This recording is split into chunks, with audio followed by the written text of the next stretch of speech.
Bom, podemos começar, né? Já está em 33. Então vamos começar com a nossa oração da família. Oração da família. Senhor, nós vos pedimos pela nossa família SOS, para que nos conheçamos sempre melhor em nossas aspirações e nos compreendamos em nossas limitações, para que cada um de nós sinta e viva a necessidade do outro, para que nossas discussões não nos dividam, mas que nos unam na busca da verdade e do bem, para que ninguém fique alheio aos momentos de cansaço, de sabor e desânimo do outro, para que cada um de nós, ao construir a própria vida, não impeça o outro de viver a sua, para que nossas diferenças não excluam ninguém, mas nos levem a buscar a riqueza da unidade, para que olhemos para cada um, Senhor, com os teus olhos e amemos com o teu coração, para que no fim de todos os caminhos, além de todas as buscas, no final de cada discussão e depois de cada encontro, nunca haja vencidos, mas somente o amor reine em nossos corações. E assim seja. Pedimos sempre a Jesus que nos oriente, que nos abençoe, a toda a equipe do SOS, que aqui já está, que nos proteja, para que a palestra do irmão Antônio seja a melhor possível. Então, vamos ao nosso Evangelho. Nosso Evangelho de hoje, capítulo 7. Bem-aventurados os pobres de espírito. Aquele que se eleva será rebaixado. O item 3, 4 e 5 são palavras e explicações de Jesus a respeito de quem é né, o discípulo melhor, coisas assim. Então, eu vou ler o 6, que eu acho que fala mais para nós.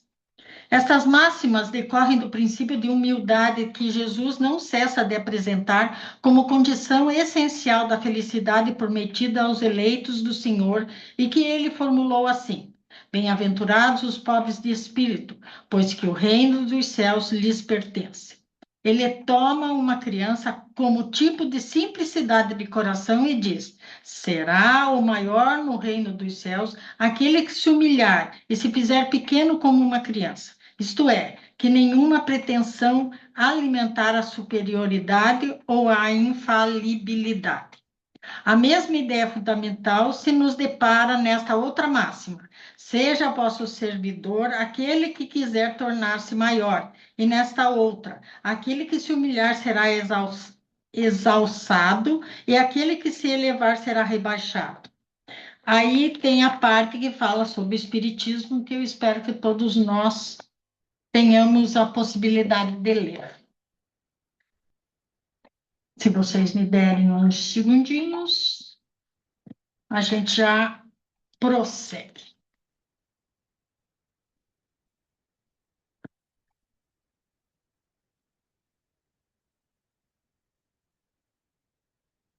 Boa noite. Hoje, quando nós escolhemos o Evangelho por uma simplicidade da nossa condição humana. Como seres humanos, e a gente fala isso muito no SOS, eu não vou dizer que a gente batalha, mas a gente insiste na questão do estudo, na questão do desenvolvimento do intelecto moral. O que é esse intelecto moral? O que é esse conhecimento que te molde os princípios, os valores, aqueles que o nosso espírito muitas vezes precisa resgatar. Vamos lembrar, né? Quando a gente fala de resgate, a gente fala daquilo que a gente falhou, não fala daquilo que a gente venceu. Nós não temos que resgatar, não é só vitórias, mas exemplos. Numa encarnação, eu não posso falar, então fica para mim, eu tenho que achar outras formas de exemplo. Mas digamos que numa outra encarnação, você foi um clérigo ou um religioso, mesmo que não tenha sido do clero, mas você respeitou os princípios da sua religião. E aí entra um parêntese bem grande. Uma coisa é a religiosidade, outra coisa é a religião. Quando eu sigo a minha religião, eu sigo os princípios que ela me dá de base.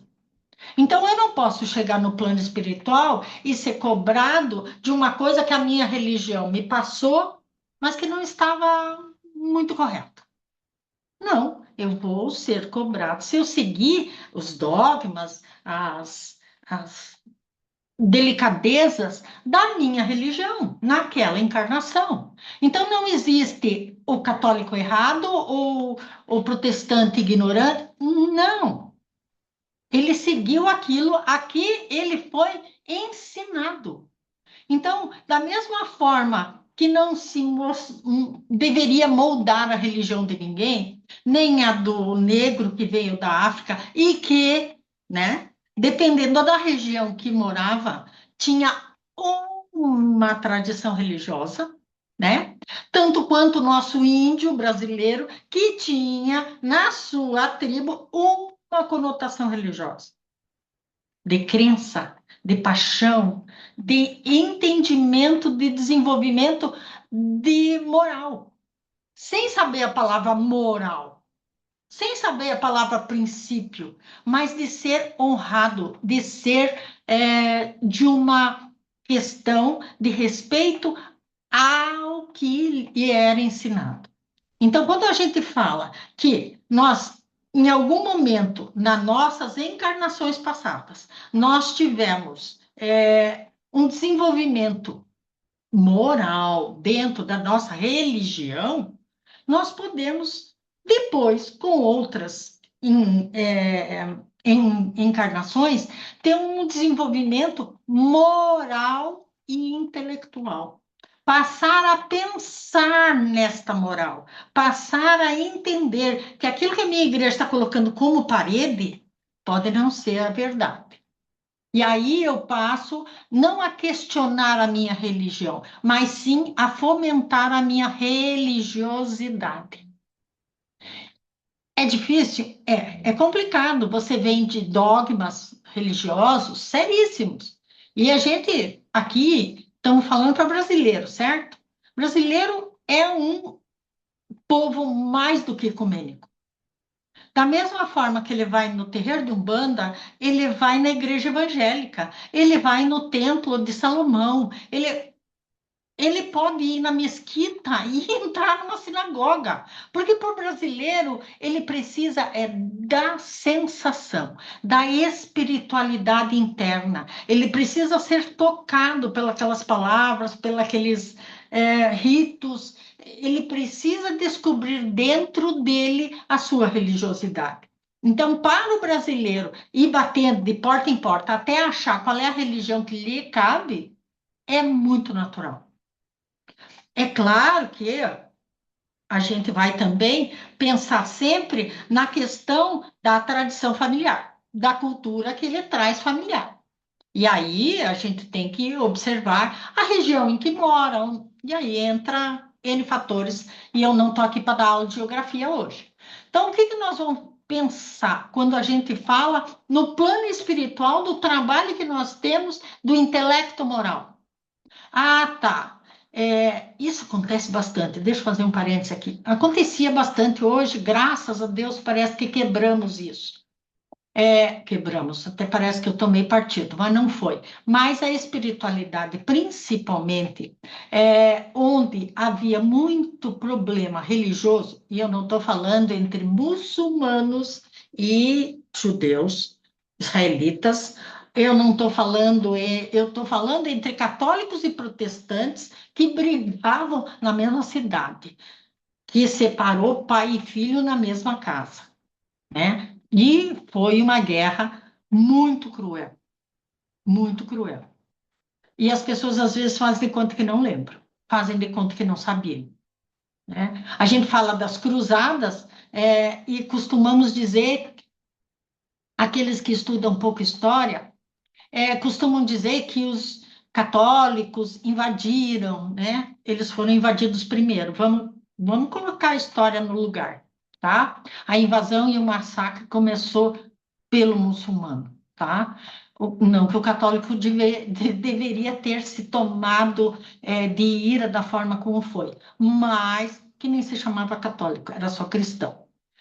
O erro é sempre brigar por uma religião, né? Se a gente parasse e cultuasse a nossa forma de fé, acho que metade dos problemas desse planeta já tinha se solucionado. O resto é financeiro, político, é, né? Enfim, não vamos entrar nesse mérito. Vamos voltar na nossa questão. Então, a religião é uma, a religiosidade é outra. Se nós entendermos e trabalharmos a nossa moral intelectual religiosa, é uma coisa. Se nós trabalharmos o nosso moral intelectual da religiosidade, é outra. Porque eu abro a minha mente para o que está certo e o que não cabe a mim. E aí vem realmente essa raiz de quem eu sou, onde é que eu estou, quais são os conhecimentos. E aí, lembrando, vamos voltar lá atrás, quando eu falei que o nosso espírito está aqui, né, no corpo. Então, ele tem memórias que estão ali sendo passadas muito sutilmente pelo inconsciente, chegando às vezes ao consciente. Então, às vezes, vocês têm necessidades de mudar a prática da fé, de não aceitar dogmas. E aí entra o que Jesus dizia a todos. Você tem que ser humilde para entender a fraqueza, a culpa, a sensação, a mudança, a intenção de quem quer que seja. Então, quando eu trabalho a minha prática da fé, eu respeito a prática alheia. Quando eu entendo, e aí vem o texto que nós estávamos colhendo do Evangelho. Quando eu entendo a humildade de entender que eu não preciso chamar a atenção da minha fé.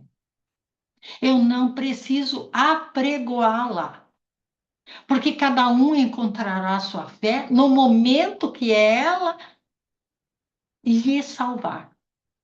Porque, e aí a gente fala muito que principalmente a doutrina espírita, ela deveria vir pelo amor a Jesus. Mas infelizmente ela vem pela dor. Pela dor nós descobrimos a reencarnação, pela dor nós descobrimos a questão de causa e efeito, pelo amor a gente queria descobrir o livre-arbítrio. Mas a gente escolhe o livre-arbítrio? Não. A gente o nega, a gente o responsabiliza pelas nossas más decisões. Então, as boas não foi livre-arbítrio, só as más. A minha prática moral é porque eu fui bem educado, não é porque eu trabalho a minha moral intelectual. E aí a escolha. E aí nós vamos cair sempre na questão do livre-arbítrio. Quando eu falo, e aí eu falo da minha própria escolha. E aí, vamos lembrar um pouquinho. O que é que eu escolhi? Eu tenho escolhido muitas coisas. Eu tenho sido questionado por muitas coisas. E cada um de vocês, antes de reencarnar, passou pelo mesmo processo. E eu acredito, e fui questionar a cúpula tibetana a respeito do meu período antes da minha reencarnação.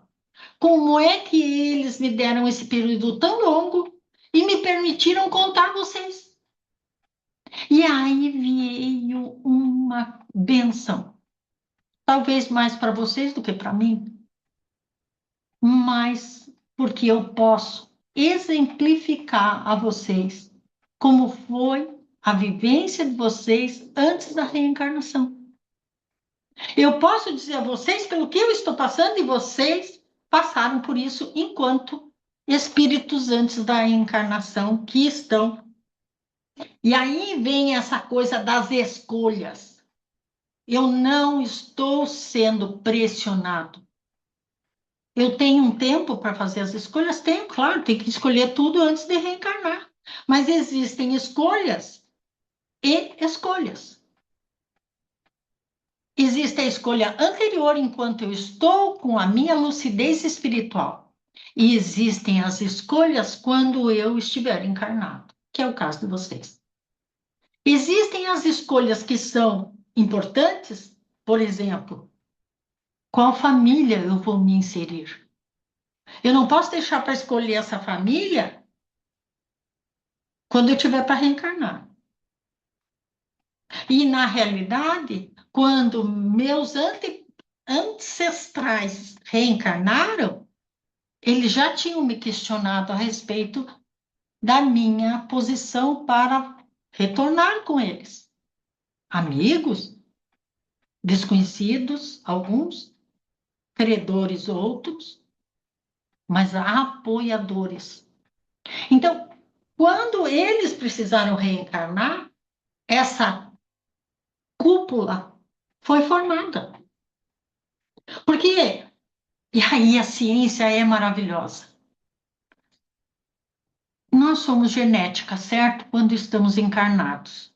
Se eu estiver fazendo muita bagunça, pulando muito de assuntos, vocês gritem aí, hein? Mas vamos lá. Vamos pensar um pouco.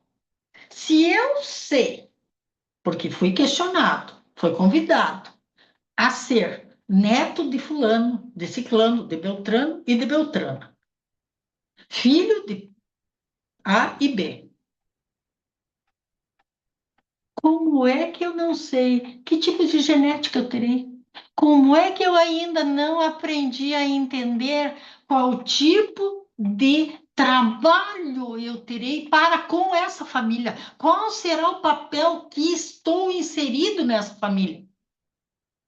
Então, quando eu aceito, por mais triste que possa parecer depois de encarnado, porque os papéis não estão da forma como foram planejados, ou as pessoas não assumiram os papéis da forma mais positiva, se deixaram levar por estar encarnado, e eu lembro sempre a vocês, aqui no plano espiritual tudo é fácil, gente, é fácil. Porque a gente promete, eu não vou errar, não, eu não vou cair, não, eu vou me segurar dessa vez. Livre-arbítrio, né? Eu chego, a coisa dá uma sacudida e eu mudo de rumo. Mas eu mudo de rumo, mas tem um rumo que eu não posso mudar. E aí aquela família que tinha que se formar, de alguma forma ela vai se formar. E aí eu vou dizer uma coisa a vocês que talvez já saibam, mas que muitas vezes fica, porque lembramos sempre, nós somos exceções, somos seres únicos. Então, a nossa formação, as nossas atitudes, as nossas escolhas, o nosso livre-arbítrio nos leva, muitas vezes, a caminhos que podem prejudicar pessoas que necessitavam de nós. Então, aquela mãezinha que não quis ter filhos, e isso está muito comum entre vocês, mas chega numa certa idade e diz assim: meu Deus, eu cuidei tanto disso, cuidei daquilo, eu não tive filhos, vai lá e adota. Adota qual? O próprio filho, aquele que ela não teve lá atrás. Porque a sua encarnação e a daquela criança estava acoplada. Da mesma forma, o companheiro, a companheira, enfim, a família que pode se formar.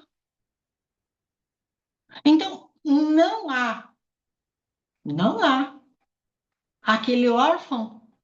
E aí, nós que vemos o nosso educandário aqui cada dia mais cheio, não há um órfão, há uma criança que precisa de caminhos difíceis.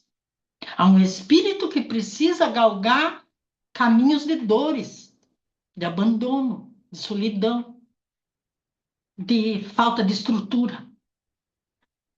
Podemos dizer nós que ainda não entendemos o que é ser, quanto mais o que é compartilhar. Quando a gente fala para vocês, vocês estão vivendo a sua melhor encarnação, e eu sei, já escutei muito. Ah, mas a minha vida está uma droga, mas não dá nada certo. Gente, a gente escuta isso. Agora, vocês já se questionaram a lucidez de vocês? A inteligência de vocês? A capacidade de discernir de vocês? Vocês já pensaram na idiotice? Vocês já se questionaram na dependência física, moral, mental e química? Vocês já se colocaram no lugar daquele que vocês chamam de coitadinho? E ele também está na sua melhor encarnação. Então, imagine o quanto ele é devedor. Somos todos. E aí ninguém pode dizer nada. Todos nós somos devedores, se não a outrem, a nós mesmos. Se não a Jesus, a nós. Porque nos negamos a aprender, a trabalhar, a crescer, a pensar, a ser solícito, a ser humilde, a ser capacitado. Não é fácil. E não estou aqui minimizando nada, porque a minha encarnação se coloca bem complicadinha. Mas quanto parece, e aí eu sei a quem eu vou falar agora, quanto mais difícil parecem os problemas de saúde, os problemas familiares, mais parece que aqui no plano espiritual, a gente diz assim, não, isso vai ser tão bom, porque eu vou crescer, porque é dessa forma que eu vou eclodir como um foguete no plano espiritual. É dessa maneira que as minhas necessidades, quanto espírito, e principalmente quanto a ser em evolução, eu vou resgatar. Ah, mas a minha família foi a pior que eu podia ter. Invejar a família alheia? Você estava lá? É tão fácil olhar para outra família. Ah, mas olha que beleza, que delícia de família, que coisa maravilhosa. Você não está lá? A gente costumava dizer assim, fora de casa, e eu sou de um tempo em que, infelizmente, o machismo era quase uma cartilha, era imposta. E não pense que quem criava o macho, o machista, era o pai, não era a mãe. A mãe dizia, o meu filho tem que ser. Não tem aquela música como é que é? Aquele que vocês gostam lá, como é que é? O Ney Matogrosso, que dizia que mamãe, eu sou é homem. Por quê? Porque era a mãe que montava o macho. Macho não lavava louça, macho não fazia isso, macho não cozinhava, macho não fazia nada. Mas tinha que trabalhar fora e prover aquela família. E o prover aquela família muitas vezes era particularmente ser um algoz, um déspota. Não permitir uma série de coisas, principalmente a capacidade intelectual das mulheres. Eu sou dessa época.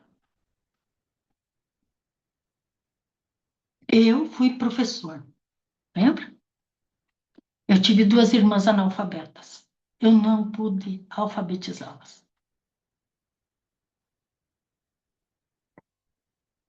E aí, vocês acham que eu não tenho vergonha disso?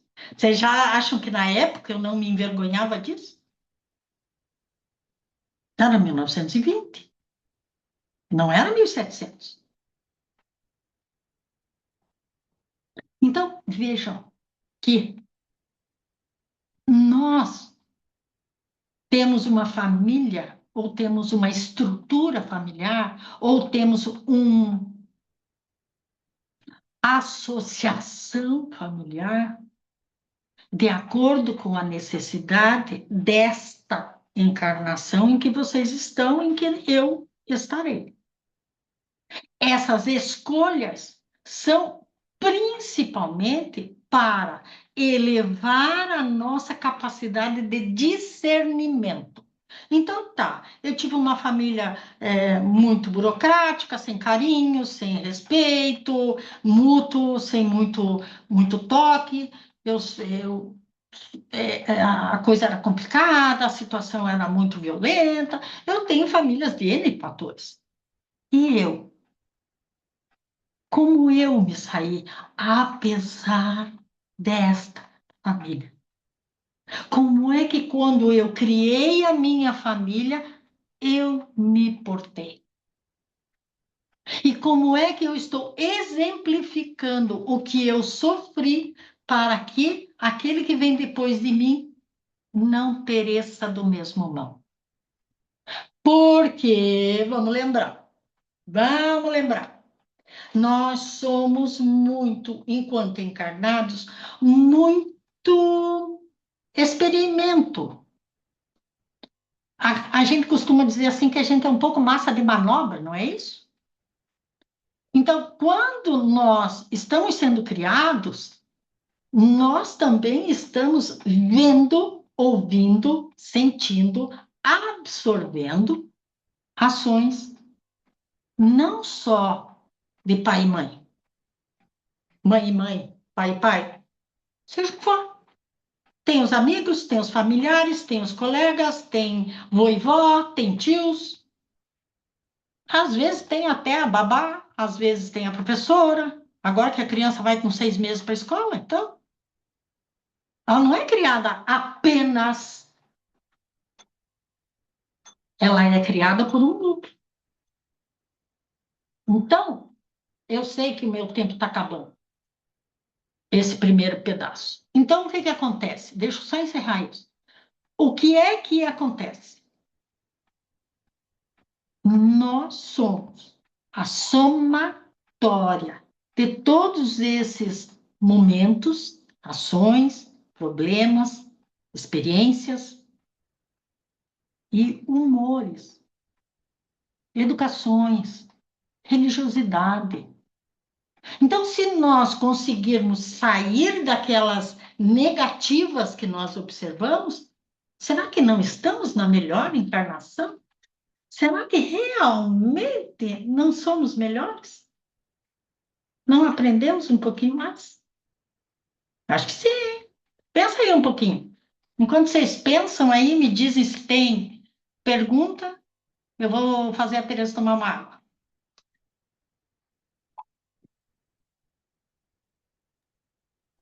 Alguém quer fazer alguma pergunta?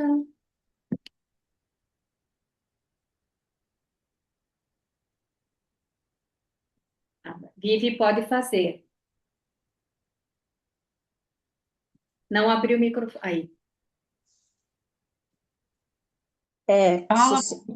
é que sempre falam que essa é a nossa melhor encarnação. Eu não discuto isso, mas a questão do sofrimento, se o que eu acho hoje que é sofrido para mim, quer dizer que na outra encarnação foi mais sofrido ainda?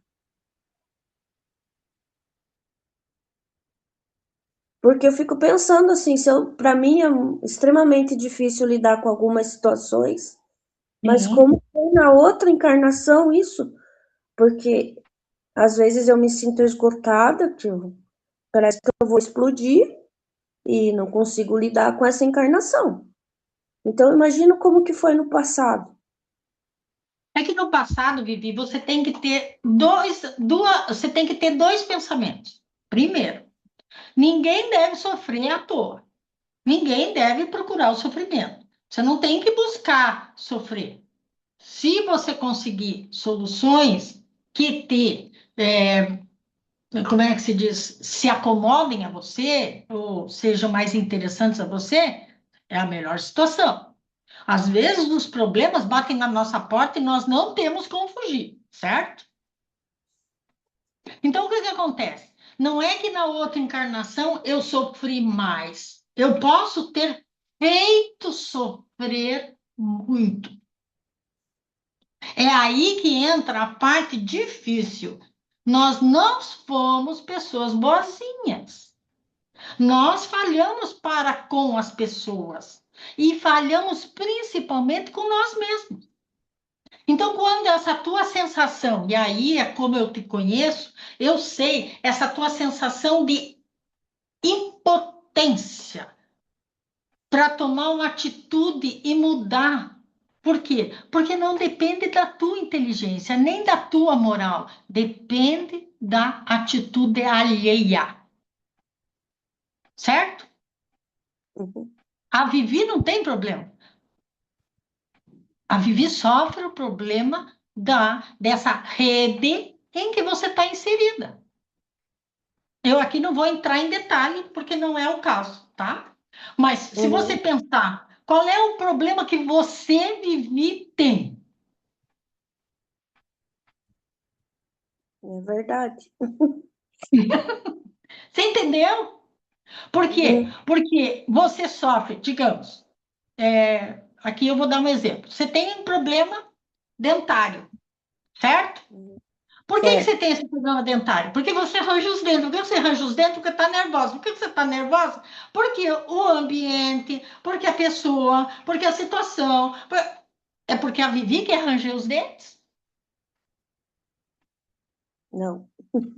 É aí que vocês têm que entender que quando eu quero consertar o problema alheio, eu sofro. Tá, eu quero ajudar filho, neto, eu quero atender os meus. Eu sei que vocês querem. Mas aí entra o livre-arbítrio dos seus. Eles querem o teu palpite? Eles querem a tua posição? Eles querem a tua forma de visão? Mas, pelo menos para ouvir, não digo seguir, mas respeitar? A grande maioria não. Porque se quisessem, não te dariam tanta dor de cabeça. Porque quando você vê a coisa errada, vamos dar um exemplo. Quando você vê uma coisa errada e você pode chegar para a pessoa e dizer: olha, isso aqui está errado. Se você tentar desse jeito. Eu vou dar um exemplo. A Tereza está assistindo aquele Pesadelo na Cozinha, que é daquele. Como é que é o nome daquele cozinheiro gordinho lá? Ela adora, ela dá risada, ela ri, aquilo desobstrui a cabeça dela. Por quê? Porque é a observação de como corrigir problemas. Então ele entra numa cozinha. Agora, a última que ela estava assistindo, até barata tinha na cozinha. E aí, como é que você vai dizer que isso aqui é um nojo? Ele diz. Agora, o dono do restaurante tem que aceitar que aquilo não é normal. E sabe qual foi a resposta do dono do restaurante? Mas não é barata, não quer dizer sujeira. E aí você vai falar o quê? Se a barata é aquela desse tamanho que entra voando pela tua casa, não é sujeira da tua casa. Mas quando é aquela miudinha que você sabe que saiu, acabou de sair de dentro do teu armário, é o quê? Sujeira. Adianta um profissional chegar lá, gabaritado, se ninguém chegar para o profissional e sacudir e dizer assim, olha, não é assim. Não é assim que funciona. Mas o dono tem que querer melhorar. O funcionário tem que querer trabalhar. São escolhas. Então, veja, não é o problema, é a solução. Entender que cada um tem o seu papel. Que o teu papel é um, o papel do outro é o outro. Cada um no seu quadradinho. É difícil, mas vocês não imaginam quanto. Agora, eu sempre digo isso para vocês: comece a treinar, porque não é fácil. Aí você vai trabalhar no SOS, sabe, Vivi? Vou te contar. Teu lugar já está reservadinho, certo? Aí você dizem assim, olha, você tem que atender fulano, ciclano, beltrano. No começo eles dão 5, 6 encarnado para a gente cuidar. E aí você vai arrancar o cabelo que você não tem mais na cabeça. Porque não te escutam, porque não te ouvem, porque não aceitam, porque não... É só não, não, não que a gente recebe no começo. Até que a gente entende o livre-arbítrio deles. E a gente só reza. E a gente só pede. E a gente continua falando. A gente continua orientando. Até que um dia aparece uma luz e eles escutam. Mas é água mole em pedra dura. Então não desanima. Não desanima. Não queira entender a encarnação. Queira solucionar o seu sentimento. Não queira entender o problema alheio, e sim solucionar o seu coração. Isso serve para todos nós. Todos que sofrem com problema de saúde precisam entender onde está o âmago dessa saúde. Ah, eu sofro do estômago. Por quê? Será que o nervosismo não me ataca na hora que eu estou comendo? Será que isso não me revolta e eu faço meu estômago borbulhar? Que maneira eu tenho de entender os problemas que chegam até mim? Certo? Eu não tenho a solução dos teus problemas, gostaria muito de ter.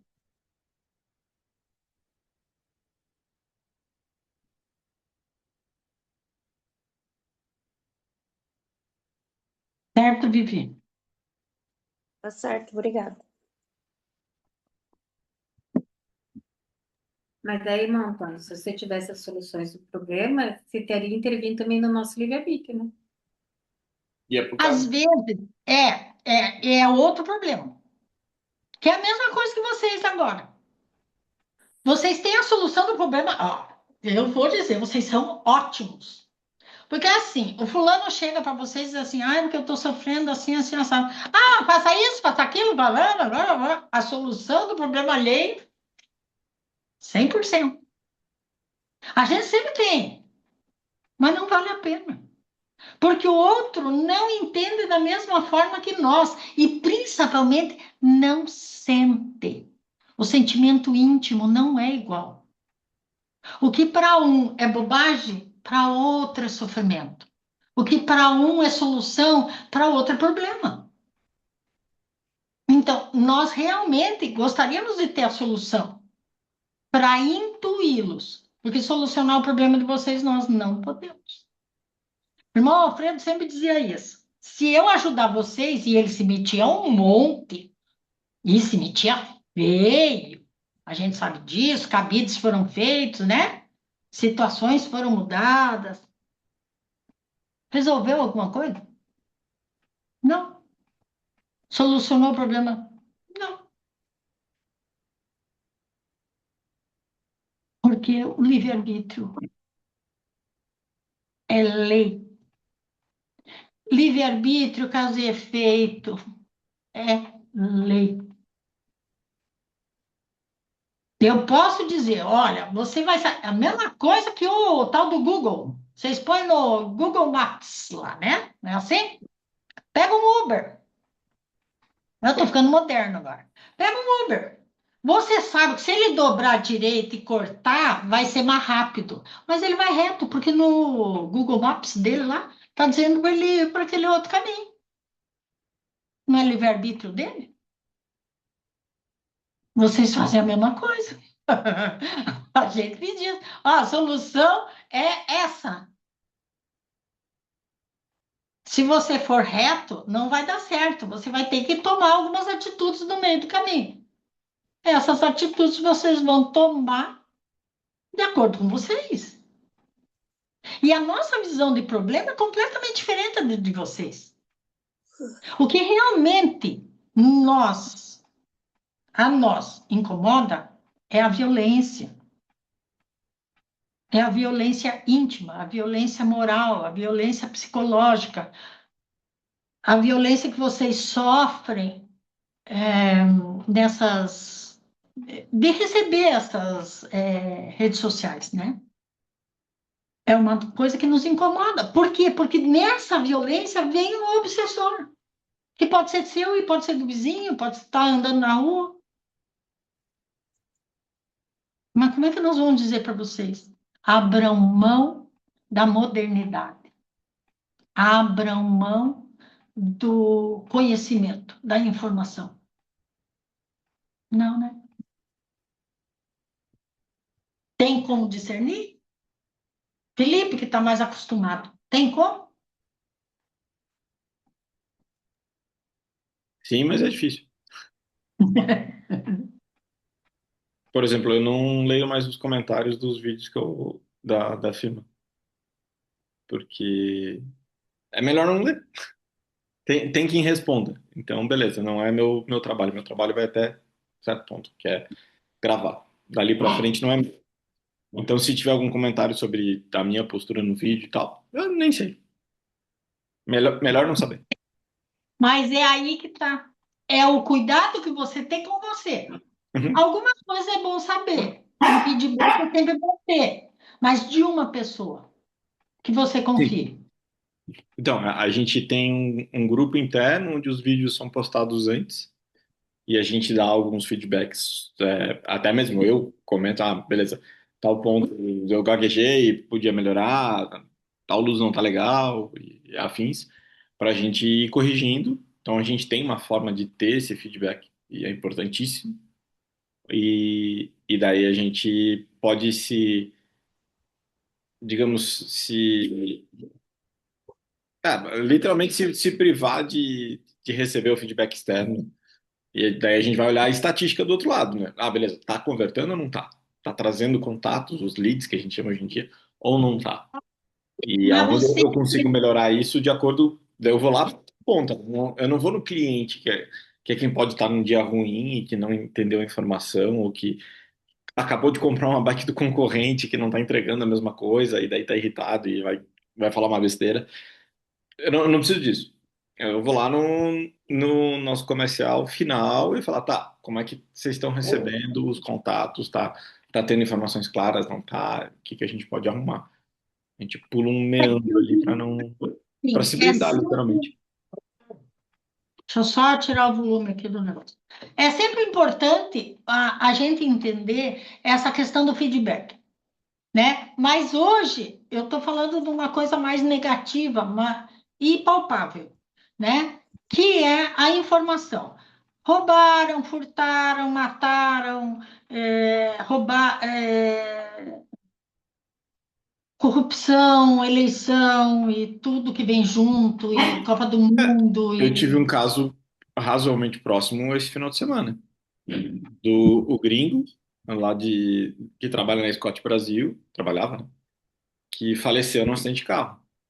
E gerou uma comoção no mercado inteiro, né? Porque era alguém bastante querido e tudo mais. Mas foi literalmente o livre-arbítrio dele. Tinha um carro mexido, bateu sozinho num poste, matou ele e quem estava junto. Isso vai dizer o quê? É uma perda sentida, com certeza, mas foi o livre-arbítrio dele, da ação que ele tomou naquele momento. E claro que a gente faz a gente repensar o quanto a gente se expõe ao risco, por exemplo, dentro dos eventos, porque é um risco que eu corro a cada corrida que eu estou trabalhando, com certeza. Mas é de tirar essa lição e não tentar negativar a ação dele, né? é aquela coisa. Entre a crítica e a lição tem a informação, certo? Então, é essa separação que as pessoas estão cada vez fazendo menos. Por quê? Para uns tudo é fake news, para outros tudo é verdade. Você tem que discernir quem você quer ouvir. Não é fácil confiar? Não, não é fácil. Mas é assim que as situações podem melhorar ou piorar. Eu posso confiar, mas eu preciso primeiro confiar na minha capacidade de interagir, como é que vocês chamam? Não é só discernir, mas é reformular a própria informação. Calma lá. Essa informação parece um pouco velha. Olha, eu Eu vou tentar ouvir fulano que eu sei que está mais entendido. Eu vou buscar mais informações. Eu sempre posso buscar mais correção da informação. E uma outra coisa que eu acho que é bem pontual no momento: não passe informação adiante. Não cante o que o galo cantou. Não diga, eu tenho certeza. Não fique repassando notícia. Não é momento. Porque no momento que você repassa a informação, mesmo você dizendo eu não tenho certeza, aquela pessoa que recebe a informação e descobre que aquilo não é bem daquele jeito, que ela entendeu que você passou, você é culpado. E aí nós temos um problema de vontade. Vontade de interpretar o que o outro disse. Eu já tenho uma coisa na minha cabeça, você diz uma coisa e eu inverto, porque o que está na minha cabeça é que vai comandar. E muitas vezes o que está na minha cabeça é o obsessor. E lembra, o obsessor é amigo, ele é querido, o obsessor violento não tem mais, o obsessor é inteligente, é capacitado. Quanto mais você estuda, mais o obsessor estuda também. Quanto mais você se equilibra, mais ele quer te desequilibrar. Põe o tempo de obsessor que queria empurrar vocês da escada. Hoje, o obsessor faz o outro cair na tua frente.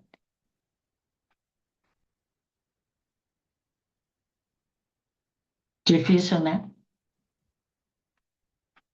Hoje, o obsessor, e aí eu vou dar uma resposta para a Tereza, que teve o celular furtado, e ela sempre prestou muita atenção nisso, ela fala muito para as pessoas, cuidem, né?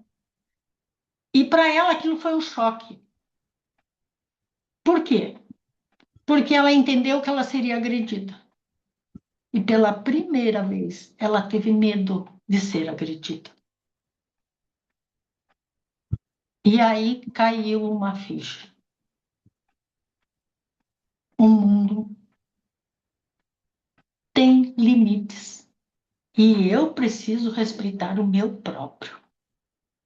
Já tenho mais de 60 anos, não tenho mais a saúde que tinha antes e não posso mais tratar o mundo, tratar o ambiente com os meus olhos, e sim com o cuidado e o respeito. Prestem atenção. Como é que vocês lidam com o ambiente ao redor de vocês? Quais energias vocês colocam? Quais vontades vocês põem na sua cabecinha, no seu pensar? Quando eu entro em um ambiente, seja o ônibus, seja o meu carro, seja uma casa, seja um jardim, seja uma academia, seja uma visita, seja o que for, com que cabeça eu entro nos lugares? Com que atitude eu entro? Com que respeito eu me porto? E eu estou falando de respeito porque eu vou respeitar as pessoas que estão no mesmo ambiente que eu, certo? Mas depende de mim. Como é que é a história do passando na rua, um dá bom dia, o outro faz cara feia? Não interessa que o outro fez cara feia. O meu respeito diz que eu preciso dar bom dia. Vivi, você está com o microfone aberto, quer fazer pergunta?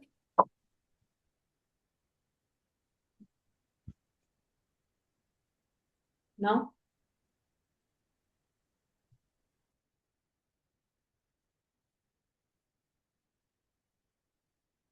De vez em quando eu me perco, porque o relógio fica de ponta cabeça, né? Quer dizer, invertido. De vez em quando eu me perco com a hora aqui. Eu sou meio perdido com essas coisas aqui. Tento olhar aqui, mas a Tereza não enxerga. Ah, tem umas coisas que são bem engraçadas. A gente dizia Tempo da assim, Terra você tem 7 minutos, mas vai no teu é, tempo. no meu eu fico aqui até amanhã, né? E a Tereza que fica com fome. É importante a gente entender essa questão até da informação do respeito. Vamos lembrar do próprio respeito que a gente, no plano espiritual, tem pela questão mediúnica, né? Muitos têm se questionado e nos questionado a respeito de fazermos esse encontro, essa reunião com a médium sozinha, na casa dela. Se isso não está acarretando uma carga negativa para ela e que as coisas estão acontecendo, o povo pergunta mesmo. O povo bate na lata dela mesmo. O que é que o SOS dá para você? Você se doa tanto e você recebe o quê? E aí? Você viu? Você faz tanto, você usa teu celular, aí, cadê o celular? Se você não entender a atitude que você tem como médium, o trabalho, a missão, a complexidade da reencarnação como médium,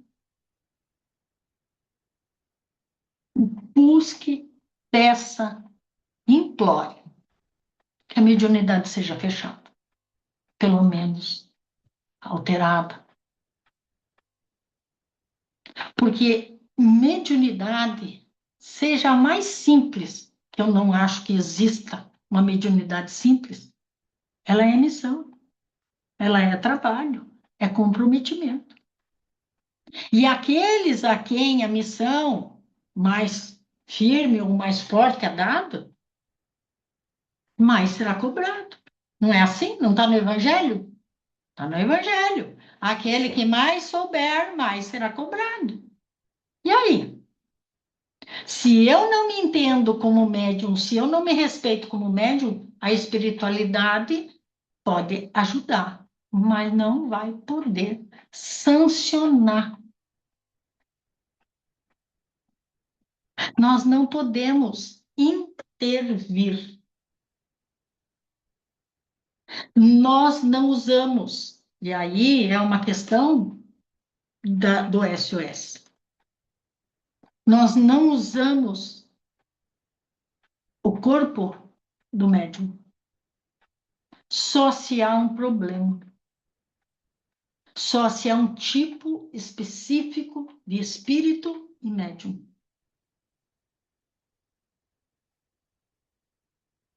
Nós usamos a capacidade intelectual do médium. Ouvir, falar, enxergar, mas nós não passamos ou procuramos não passar a nossa emoção, a nossa sensibilidade. Porque nós não podemos interferir no médium. Nós usamos ou interagimos, talvez melhor do que usar, interagimos com o médium em momentos específicos.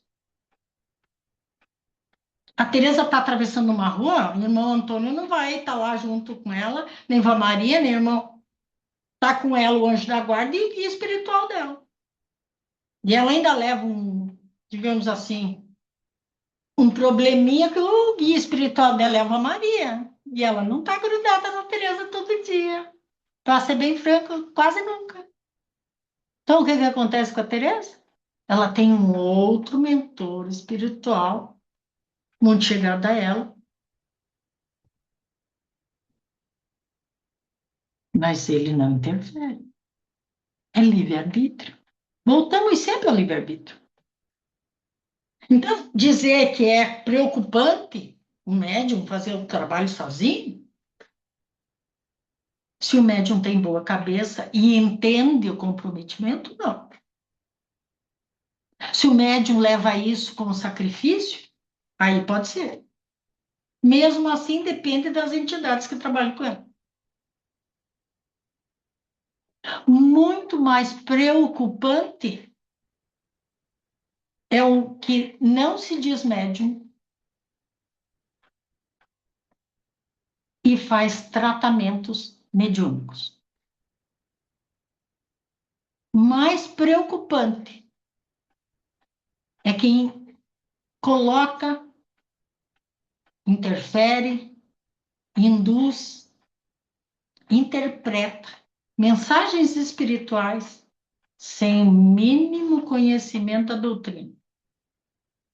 Então, nós aqui, eu não sou o único aqui, vocês sabem disso, eu digo isso toda terça-feira. Toda terça-feira tem um grupo grande. Hoje, a gente tem uma equipe bem específica, bem específica. Hoje está aqui a irmã Susan, está aqui o Wellington, que é fisioterapeuta, que ela estava com dor na panturrilha depois da academia, daí ele já veio dar uma ajudada.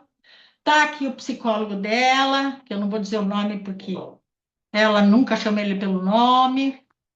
Estão os espíritos, amigos, que a atendem física, psíquica, espiritual e moral. Por quê? Porque o furto do celular mexeu com ela. E ela pediu apoio. Ela faz a água. Ela toma chá. Ela entendeu que fraquejou, que precisa de apoio no nosso tempo. Então, isso não é vergonha. Isso é entender-se. Isso é respeitar-se. Isso é principalmente entender o que é trabalhar no SOS. E saber que tem todos esses amigos que, ao menor pedido, vão estar ao lado de cada um de vocês. Porque todos vocês têm.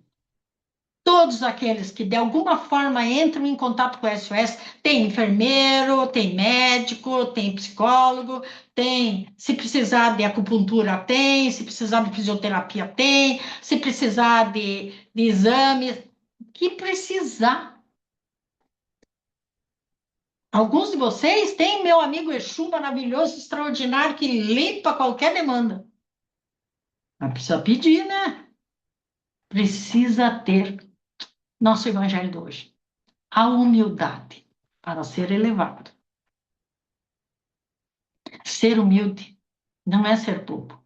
Ser humilde é saber viver. Eu, da minha parte, agradeço a vocês. Agradeço muito por todas as terças-feiras que eu estou aqui. Obrigado. Até a próxima terça.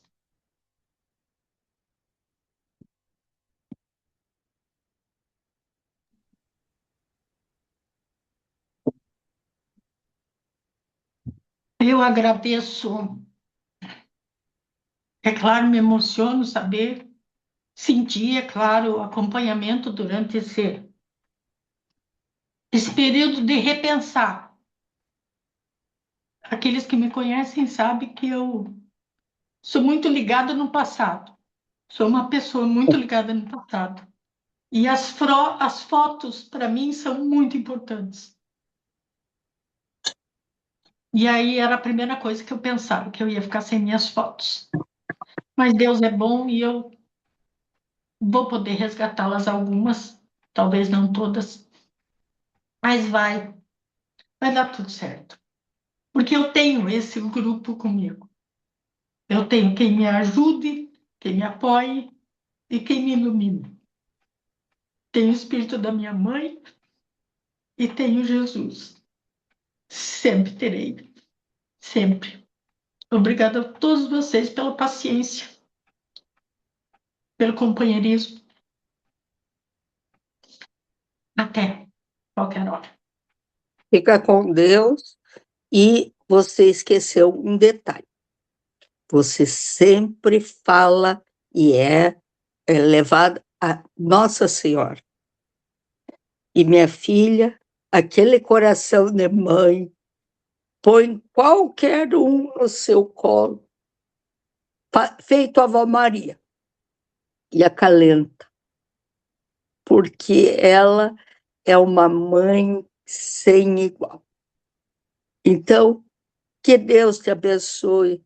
Fico satisfeita de saber que você está se sentindo confortada e que eu sempre peço que Deus abençoe e proteja todos, sejam encarnados ou desencarnados, desse hospital maravilhoso e todos aqueles que pedem o auxílio.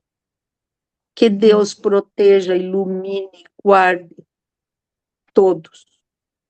Fiquem com Deus, uma boa noite, bons sonhos. Fica tranquila. Obrigada. Uma boa noite a todos. Damos por encerrada a nossa noite de reunião com o irmão Antônio.